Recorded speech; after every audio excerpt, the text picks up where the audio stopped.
No. And this is Chicks, Flicks. and other unrealistic representations. And of course, we're going to be judging it by 5 categories: family, Friends. relationships, School. and personality. And today we're talking about Ladybird. Yeah, so that movie was nominated for the 2018 Oscar, like the Best Picture and like I think Best Actress, Best Supporting Actress, couple other things. Yeah. And I think it was deserving in those nominations. Yeah. Naturally, it didn't win because that's how it tends to happen. That's how with Oscars. indie movies. I think they won some Golden Globes. Yeah. Yeah, it's always like the second tier. Yeah, Like they'll win of the course. Golden Globes, Exactly. not the Oscars. Yeah, because the Oscars they have a formula of what wins and what doesn't win. Yeah, definitely. But that's different commentary. So I want to do family last actually because I feel like that was the core of this movie. Okay. Yeah. So let's start with Friends and go down. Friends. Okay. So I liked the fact that the fact that it was a Catholic school and it was a small school, almost most of the tropes that it had were acceptable. Yeah. Like that's the thing with like high school tropes of like everyone knowing who like the rich person and popular person is, having a certain number of friends or whatever, like having a clique. It's not really true unless there's a few amount of people. And because of like how few people there were, as that happens in private schools, it was fine. It was good. Yeah, and I like the popular girl. What's her name? Jenna. She was again popular because of like the prettiness, and I guess she's like wealthy, and but she wasn't like bad. She wasn't like mean. Exactly. She wasn't as great as Julie, but yeah. Yeah. No, I can definitely see why she's popular, and that popularity makes sense. Mm-hmm. It's a lot more realistic than other movies. Yes. Where it's like she just like the bully is always popular. Yeah. No, but Jenna, she was nice. nice. She's not person. concerned with anyone else, and that's realistic of like someone that has a lot of money and popular. Yeah. However, I don't like the trope when like the main character ditches like their best friend for like some other group. Like, I get that that's like how she was trying to be at the time, but she could be friends with both. I know. I think that's just part of Ladybird's character. Yeah. And her trying to distance herself from her roots. Of I don't want to be that poor person. She's kind of ashamed, I think, of that. She is. So she definitely wants to try She's a very self-centered person. She is. Mm-hmm. I think that's what they're getting at. That's the biggest quality that I think she has. Like, she's just wanting the best for herself and always trying to redefine herself. I think that's a lot of young people. Yeah, exactly. Every time you're going through high school, you're trying to figure out who you are. Exactly. And that's a self-centered journey, so. So yeah, Friends obviously wasn't at the forefront. Like, they had like some things. Yeah. I liked the scene when she and Julie were like at prom and just having fun. Yeah. Like, that's so realistic. And, like, that's how best friends are. I know, right? Yeah. But Julie, she deserved better. She does. She should have gone. She's much smarter than. She should have gone to like some better school. Yeah, I feel like Julie could. And their friendship was so sweet and genuine, and like they were so cute. Yes, as friends. Very cute. Relationships. Ooh. I didn't know what to say about them. Like they were there. They weren't all defining or all consuming. Like they said I love yous and whatever, and like she lost her virginity and stuff. But like ultimately, it didn't end up changing her as a character. They were just like short-lived, which was realistic, growing I up. guess. Yeah. And like in a small school setting, like it's just there's only a certain number of guys that you have selection to.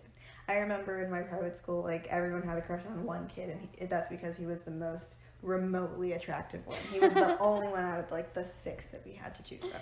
The 6 we had to choose from? Yes. I'm not kidding. And max it was like 10, maybe. Yeah. I don't really. Relationships, I think they made sense with her character growth, because first she was kind of maybe the safer choice. Yeah. Definitely. Yeah. Because he's like the wealthy and the grandma. Well, they were both wealthy. And honestly, that's something I noticed about like her dating wealthier people. She's striving towards that. Yeah, and I think everyone's basically wealthy around her. Because it's a private school. It's a private school. That's why I think maybe her and Jules, right? Julie. Yeah. That's why maybe they gravitated as friends. Yeah. Maybe because they're both the same income. Yeah, maybe. That honestly, no, that makes sense. That makes a lot of sense. Yeah. And I have private school experience, like, and you can, like, say from a charter school, like, from mine, since mine was, like, a Christian school and you had to pay for it, like, you tend to, like, see the richer people, like, spend more time with each other, and, like, since you have some things in common with those who may not have as much money, you tend to, like, hang out with them more. And then what was the kid's name? Timothy Chalamet. What was it? Oh, Kyle. He's something else. He's so funny. He doesn't make sense at all. He doesn't, but I can see that as a person. Yes. Like in high school, yeah. In high school. In California. Yes. Like, oh my god. Yeah. And then I don't know, just a lot of her interactions with, like, especially after she had, like, sex scene, like, when she was upset that, like, he hadn't, she wasn't his first. It makes sense with, like, her character, because, like, she's self-centered. She's self-centered with these things, and, like, she obsesses over things, and she's very, like, she wants things to be perfect. Exactly. She wants her life to be perfect. Mm-hmm. So when it's not, she gets, like, triggered. But yeah, they weren't at the and her relationships were always, like, fun. Like, she never took it too seriously, I don't think. Which is a good way to approach. It's not that realistic for a high schooler, I feel. I guess it makes sense for her character, because, like, she can't, again, self-centeredness, and, like, she can't necessarily, like, 100% care about a person in the state that she's in, like, focus so much on school and, like, her future. It's not this all-consuming love, but, like, I feel like it's a better outlook for high schoolers to have, because I feel like so many people our age are just so caught up in the fact that, like, I'm in love with this person. Like, it shouldn't be that permanent. You're so young. You have so much more to live. And see. She wasn't focused on, like, a long term, I don't think. Yeah. Like, she knew that she was ready to move on. Exactly, right after they had it. Or at least the movie was so fast-paced that they made it It was that very way. fast-paced. Yeah, and honestly, I feel like that might be true for, like, a senior year. Yeah. Like, we don't know yet because we're going into it, but, like, when we get there. I liked how it showed the passing of time through different holidays. And that was fun. That was cool. Yeah. School. I liked how they showed the pledge. I appreciated that. Pledge of Allegiance. They never do that. And, like, seriously, think for a second. Have they shown a pledge in any of the movies that we've watched? No. I appreciate that. That's something we do every morning. Yeah, I know, and right? It's ridiculous, but... And it's somehow part of our school life. Exactly. And we forget about it because it's just so common, but I'm glad that they showed it. Yeah.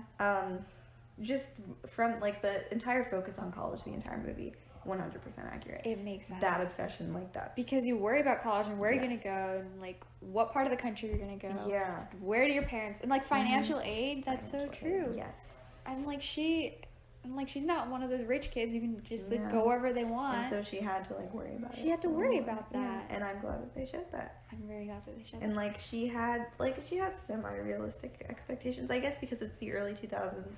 It was easier for her to get I think so. NYU. Maybe colleges, I don't know if it's NYU. Maybe it was, like, could have just been, like, a public university with a higher acceptance rate. Yeah, in New York. In New York? Yeah, no. It is impossible to get into New York. Yes. Especially, like, I don't want to go to, like, a community college all the way in New York. Yeah, that doesn't make sense. No. But I guess she wanted that, so. Yeah. And, like, the school, I mean, you don't really see a lot of them in school itself. Yeah, well, There's actually, no, they did show teacher. them. Yeah, they showed him teaching. They showed him teaching. The Elmo! The little projector. That was so 2000s. Like, now we have, like, the touch boards or whatever. I know, but I remember in, like, 5th grade, I have vivid memories of that Elmo because I sat right next to it, and my teacher, it was there. And if you look directly in the light, like, you would get blinded. I liked the montage of the auditions for the first musical. Yes. Funny. And it was accurate. I feel like the entire thing towards the theater was, like, accurate. It's such a small school, naturally they're not going to have that many people in theater. Everyone gets the part. Yeah, and, like, when the teacher, like, switched out because the other one couldn't do it, that's the epitome of private school. Because of how few teachers you have, like, someone's just gonna have to take over, like, that some was random funny. thing that they The know football nothing about. coach. Yeah, no, I feel that. I was like, yes, that's exactly, yes. Oh, when they were eating communion wafers, they don't taste good. They don't taste like anything. Yeah, why were they just snacking on them? I know. They don't taste that like bored. anything. Oh my gosh.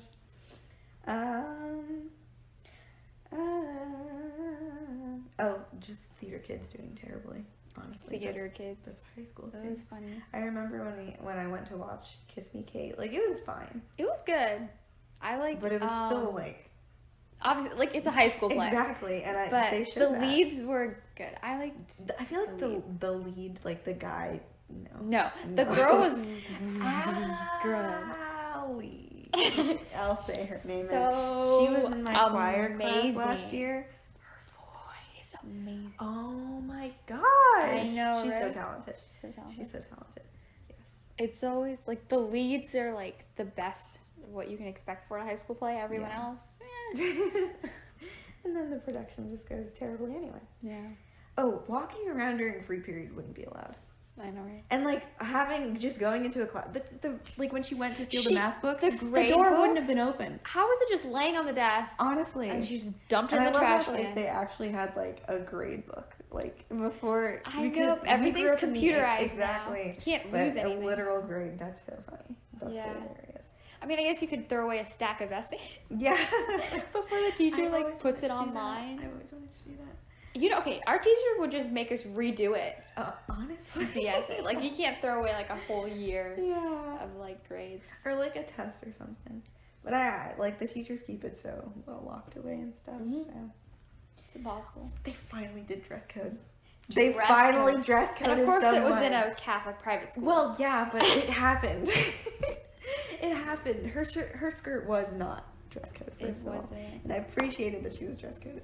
Like, obviously, I'm just, it's just so real and something that we face every day, and they don't show it at all.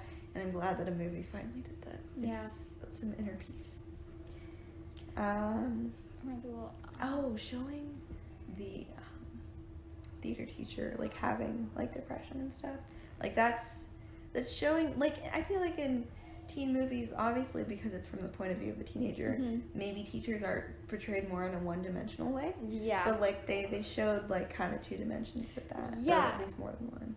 Yes. He was an actual person who had, like, actual, like, struggles and stuff.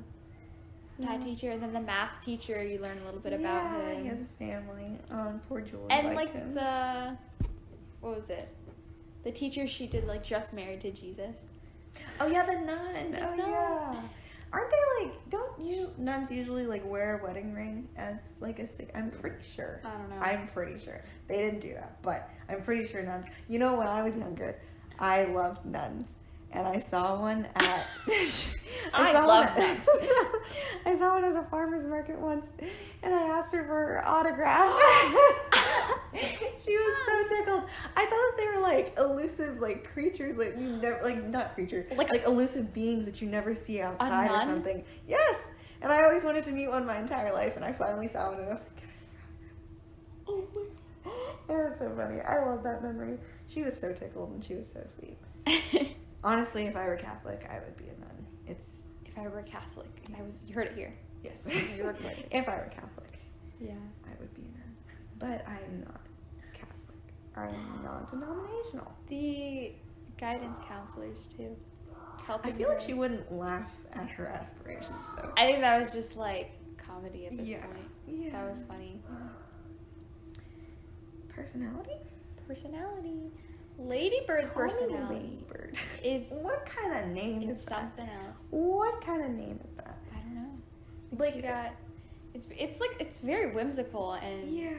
I guess that's kind of she's a very whimsical yet like very like stubborn and strong-headed person. Yeah. And I like her as a character. Like it's different when you see like females like that. And she's very confident. She's very confident because you always see the girls that are like shy. Honestly, I was gonna say that when we were like reviewing 8th grade. I was gonna say like it was good, but like it's the typical trope of like focusing on someone who and it's always a girl. And I like Ladybird. It's a nice. She just has it's confidence. fresh and yeah.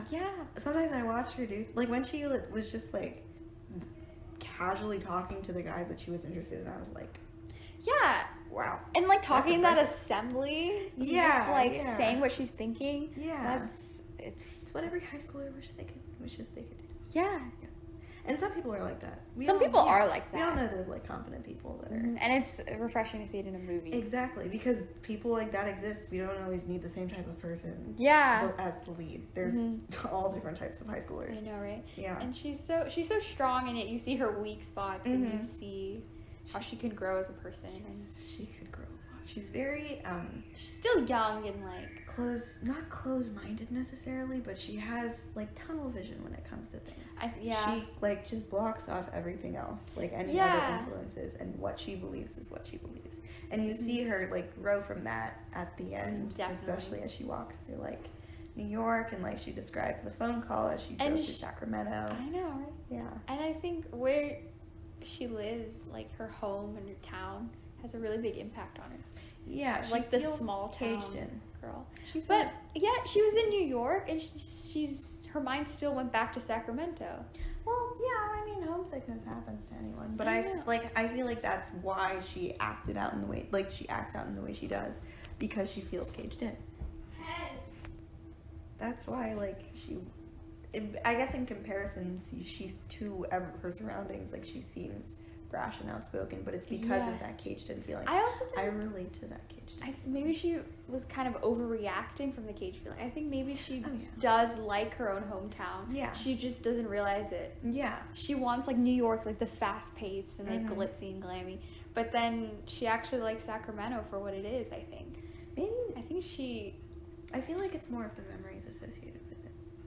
The place itself, maybe not. She recognized it, like, at the end, that she recognized that, like, I did have good memories there. There are people there who I love, and I didn't appreciate that at the time. Yeah. Yeah. However, she definitely appreciates it. Yeah. But, like, her time in New York in the movie it looks awful. Well, no, it's just brief. But her time... It's because she's trying everything at once. That's true. It's kind of all hitting her at once. That's what happens. That's what happens to so many people after they come out of, like, a private Christian school. They just go, like, at everything all at once. There's one girl that I know from Christian school, there was, like, a scandal that, like, she almost got pregnant or something, and, like, this other girl, like, she just immediately started, like, becoming a stoner and just smoking a lot of pot. And, like... She's so sheltered, and then all of a sudden, when you try to go to the real world... Exactly. Whoa, it's not like... Exactly. And it just all hits you at once, and... I mean, I guess that we kind of see that. Yeah. Although she did have, like, an experience with drugs there. She did. Yeah. She got into the crowd of, like, we're, like, rebelling teenagers.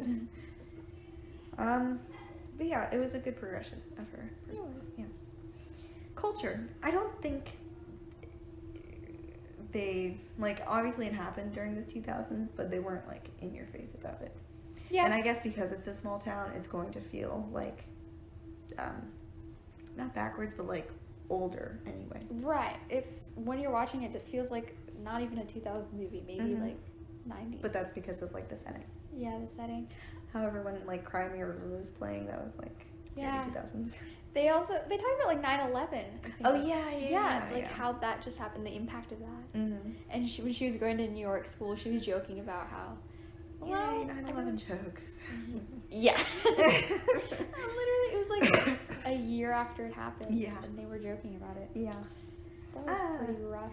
Oh, one thing, the whole like subtle undertones of like body obsessed teens, that was a big thing in the early 2000s. Yeah. Like a lot of people had eating disorders. There was like a big obsession with like the losing weight fast and like just looking a very certain way. Like I feel like the 90s and early 2000s, the ideal body type was like raw and thin. It was like a toothpick. That was it. Like now, like we have varied. Like some people want to be curvier. Like body positivity. Yeah, but like back then, like it was only like sticks. It was only sticks. That's it. Yeah. Yeah. So, and you kind of see that bleed through with, family. I think I feel like this whole movie is essentially about family. Yeah. One thing, I related so much to her relationship with her mom. I think that was a very accurate representation of a family life. Yeah, definitely was. Yes, it was amazing. Like, I saw so much of my family in that. Definitely. So much of my life in that. I feel like the main strife that she had with her mom, like, the reason why they butt heads so much is because they're so similar. And they show that in the end with, like, her talking about Sacramento and her driving through, and they switch places like constantly. They're very similar. People. So similar, and yet they kind of want opposite things. That's because her mom is older and has realized what Ladybird realizes at the end, that like in the end, like the memories, the family matters the most. Like I can want what I want, but like what's really gonna make me happy? What really has been there for me the entire time? I just the talks about college. The way that, like, her mom constantly, like, was on her about, like, cleaning her room. Yeah. And, like, being respectful. And, like, just... That dynamic. That. Yeah. That's me and my mom. Except my mom is, like, just a little bit more strict. Like, I wouldn't be able to yell back at my mom. Yeah. I would not. I like, and also the little shifts, the subtle shifts of, like, they were arguing in the thrift store. Yeah, and then all of a sudden she pulls up the dress. And like, isn't this cute? Instant conversation. And then at the beginning they were just talking, and then they started like having arguing. Yeah, exactly. Yeah, sometimes it just flips over. Yes. And like movies, they love to show like the perfect family. And like, it's not always like that. Not at all. Yeah, like they're definitely a loving family, but there's still like arguments, and there's still and it obviously representation of poverty. Yeah, that was it. And it may not be like the poverty, but it's still like lower middle class.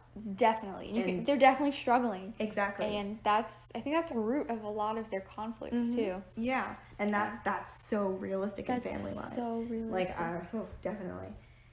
And okay, just so many of the things that her mom did, I was like, this is my mother, and I don't want this to be my relationship with my mother. It made me, oh my gosh, this movie, jeez Louise.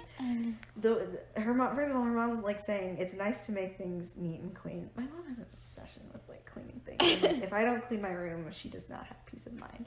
She does not.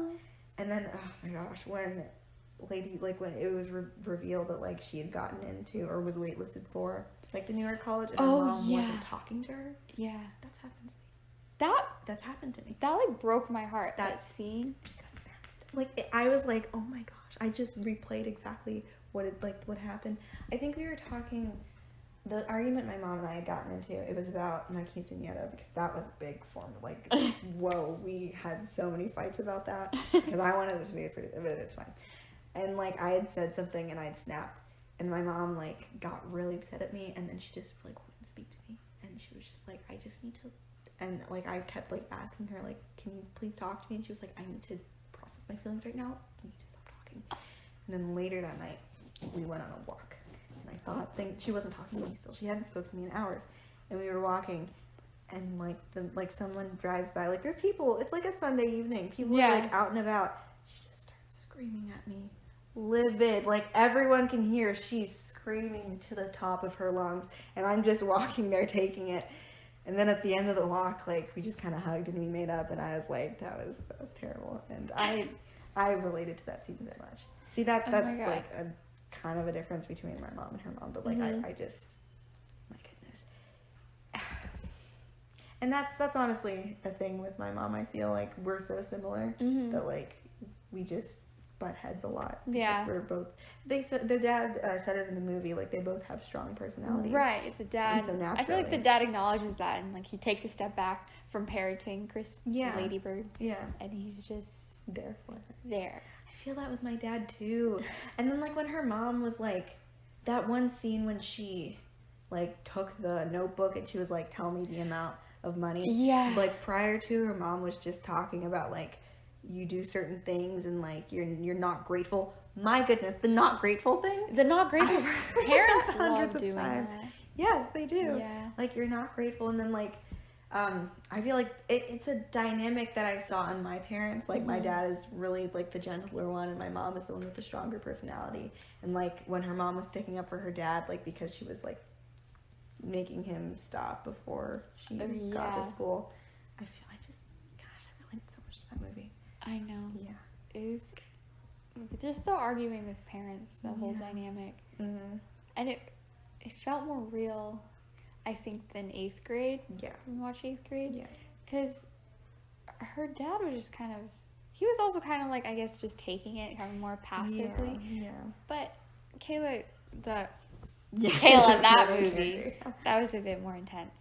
Yeah. I honestly, and there wasn't like a reason for it. Mm-hmm. You know what I mean? Like Ladybird, she had like an actual like reason, I think. Yeah. Yeah. For her mom. Acting out and stuff. And, like, her dad in this movie had a similar personality to the dad in 8th grade. And she didn't respond the same way as, like, she did. I guess, like, middle schoolers. But then senior in high school changes, I guess. Yeah. But I loved everything about the way they portrayed the family. Yeah. And, like, even the sibling relationships was, like, pretty. And the way that they're, like, still... I like the way that it ended. I was very afraid that they were going to end it with her somehow reconciling with her mom. And I was like, please don't do that. Yeah, no, they shouldn't have. Yeah, exactly. You have to leave it open to interpretation because you don't know. Like, obviously, they had to have the phone call to show her progression and her change as a character. But, and, like, it's like that bittersweet disconnect of, like, the mom running back, like, parking her car and, like, running to see her even though she just missed her, and then Ladybird, like, calling her later. And then just missed her. Exactly. It's bittersweet because she's leaving her mom and she's doing something that her mom didn't exactly want.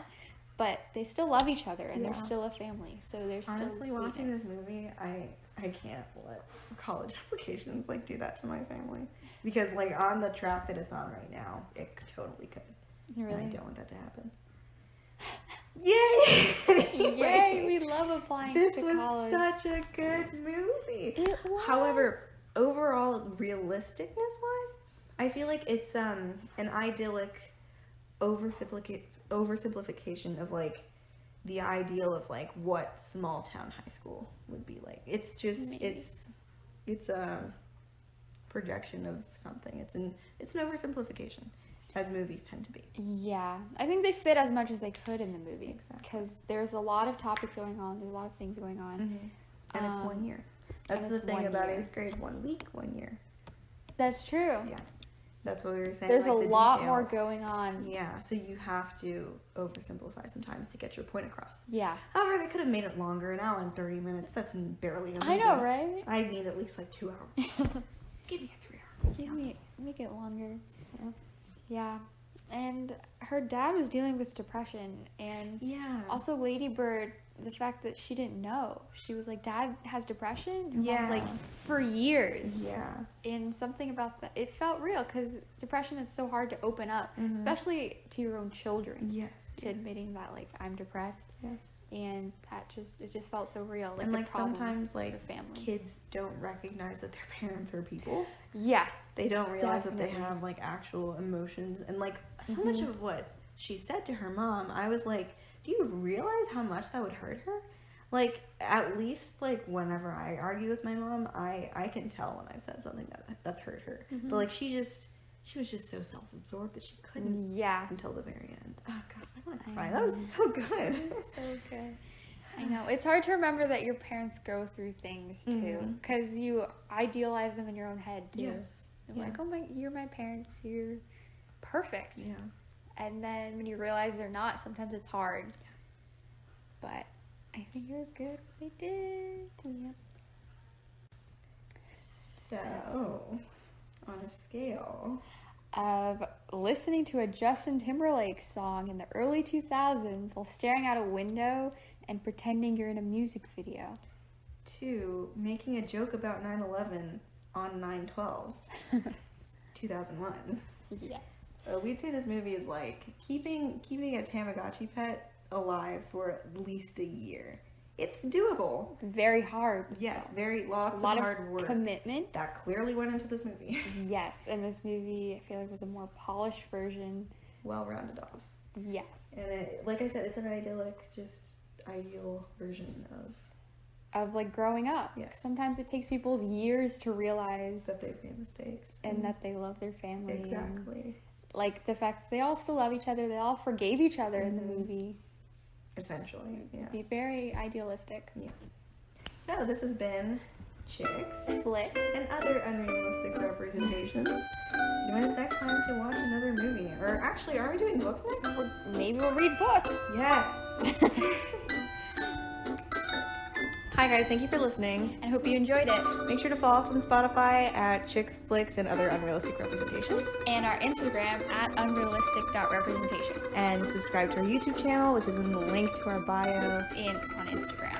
And like this video if you liked our podcast.